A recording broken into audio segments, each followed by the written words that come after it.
Tunamuona rais wetu Mama Samia Suluhu Hassan jinsi anavyopambana kutokomeza ukatili, unyanyasaji wa kijinsia.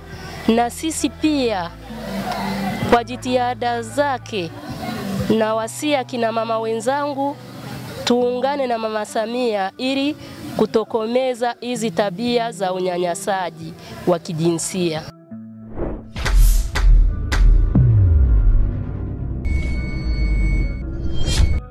Kwa majina naitwa Makrina Martin Kiramba, ni muuguzi hospitali ya mkoa wa Manyara, lakini leo nimesimama kama mwenyekiti wa kina mama wa hospitali ya mkoa wa Manyara. Katika siku yetu ya leo ya kina mama duniani, tumeweza kufanya matendo ya huruma, kwenda kuwaona wafungwa na kuwapelekea zawadi mbalimbali.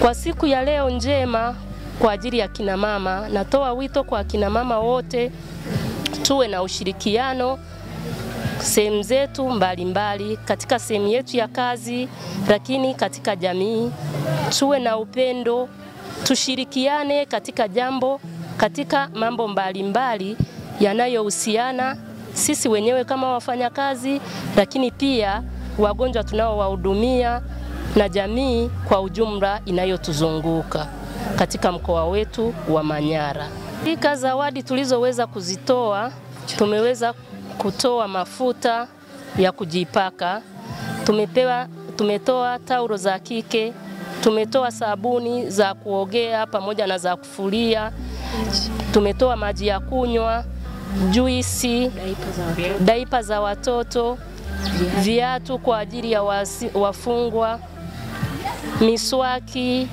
dawa ya miswaki